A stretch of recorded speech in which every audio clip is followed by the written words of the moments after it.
Fala galera, beleza com vocês? Todd na área. Olha só, vou agora fazer uma aula sobre Revolução Francesa. Diferentemente das outras aulas de história que, de certa forma, deu menos que 10 minutos, essa aqui vai tomar talvez, um pouco mais. Revolução Francesa é um tópico extremamente importante porque ele marca um momento histórico que é a passagem da Idade Moderna para a Idade Contemporânea. Pergunta pro Todd, é o seu canal que está começando agora.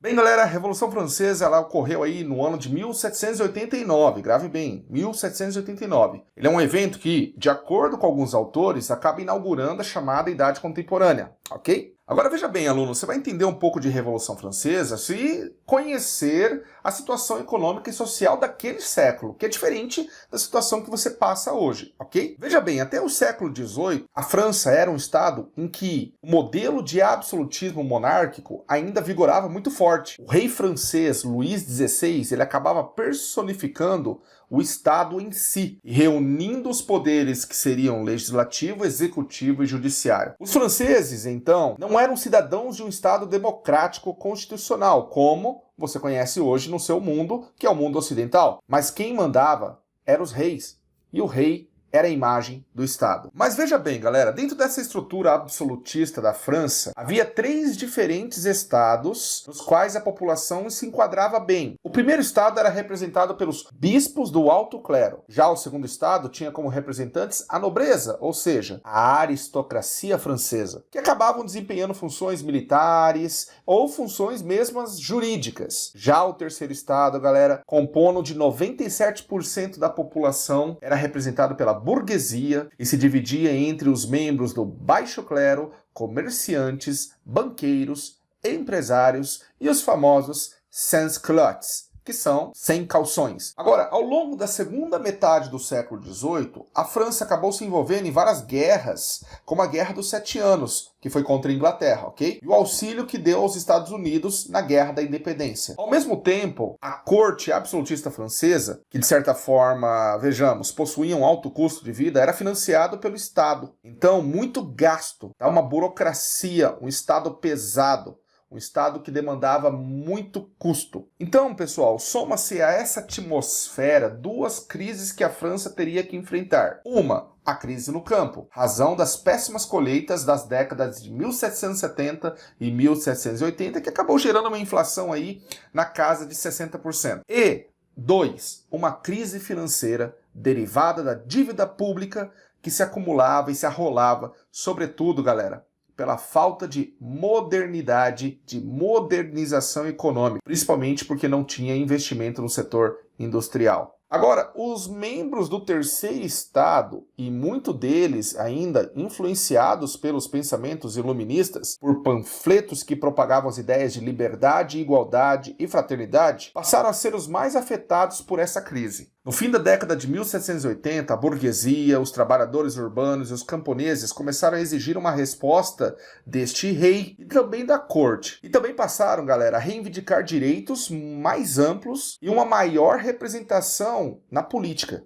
Em julho de 1788, houve uma convocação dos Estados Gerais, uma reunião de deliberação para assuntos relacionados a essa situação caótica em que a França passava. Na convocação, o conflito entre os interesses do terceiro estado e os da nobreza do alto clero, que apoiavam o rei, se acirraram. Eles não entravam em um acordo. O rei então fez o que, galera? Estabeleceu a Assembleia dos Estados Gerais em 5 de maio de 1789, com o objetivo, veja bem, de decidir por voto o rumo do país. Entretanto, os votos, eles eram por representação de estado. Sendo assim, o resultado seria 2 votos contra 1, ou seja, o primeiro e o segundo estado contra o terceiro, 2 contra 1, porque era por camadas, por categorias, por estados. E esse fato acabou despertando uma indignação da burguesia e dos trabalhadores, que de certa forma mantinha aquele estado em crise. A burguesia que liderava o Terceiro Estado, ela propôs em 10 de junho uma Assembleia Nacional. O que isso quer dizer? Uma assembleia para formular uma espécie de constituição para a França. Só que essa proposta ela não obteve uma resposta do rei, óbvio, e nem da nobreza, e muito menos do alto clero. Em 17 de junho, burgueses, trabalhadores e ainda membros do Terceiro Estado declararam em reunião uma formulação de constituição, mesmo não tendo a resposta do rei e do alto clero. Ao mesmo tempo, começava, digamos, um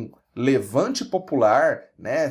Eles vão às ruas em Paris, e os camponeses também, eles somam forças e a revolução então iniciou. Em 14 de julho de 1789, a massa de populares acabou tomando Bastilha, que era uma espécie de símbolo do antigo regime, e onde estavam o armamento. A Assembleia Nacional instituiu uma série de decretos que, dentre outras coisas, acabavam cortando privilégios da nobreza, isenção de impostos e o monopólio sobre terras cultiváveis. A Assembleia instituiu a Declaração dos Direitos Humanos e do Cidadão, que reivindicava a condição de cidadãos dos franceses e não mais de súditos dos reis. Em setembro de 1791, foi promulgada uma nova Constituição francesa assegurando a cidadania para todos e pressionando o monarca Luís XVI a aceitar os critérios. A Constituição previa igualdade entre todos diante da lei, é óbvio, um voto censitário e a confiscação de terras eclesiásticas da igreja, o fim do dízimo, a Constituição Civil do Clero, dentre outros pontos. Neste momento, a França revolucionária esboçou o primeiro tipo de novo governo, o que seria algo chamado de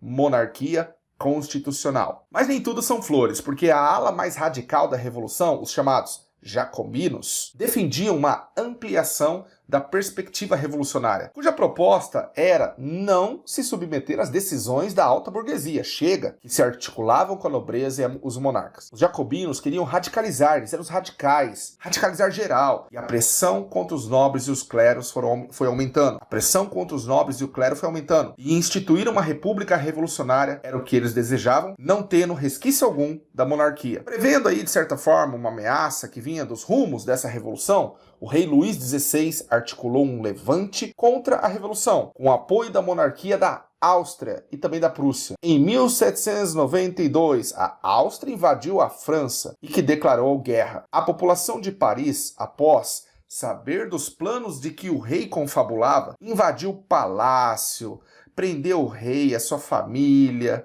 O rei e a esposa, chamada Maria Antonieta, tiveram as cabeças decapitadas pela guilhotina de 1793 e a monarquia constitucional chegou ao fim naquele mesmo ano. O último rei absolutista francês, na verdade, acabou sendo Luís XVI.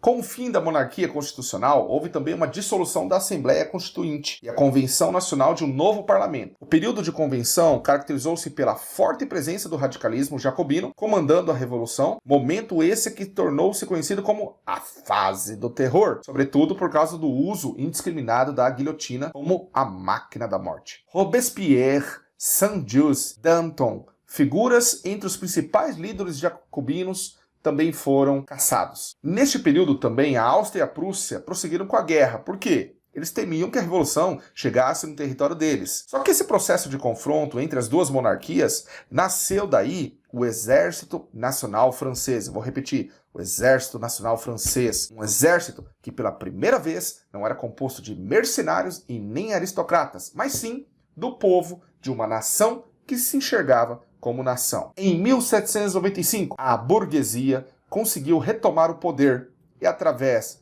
de uma nova Constituição, instituir uma nova fase da Revolução chamada de Diretório, órgão que era composto por 5 membros indicados pelos deputados. Só que a partir deste mesmo ano, a crise social se tornou mais ampla ainda na França e exigiu um contorno político muito eficaz sob pena de volta da radicalização jacobina. Um dos mais jovens e destacados generais da Revolução, Napoleão Bonaparte, é claro, era o nome esperado pela burguesia para dar ordem àquela situação da França.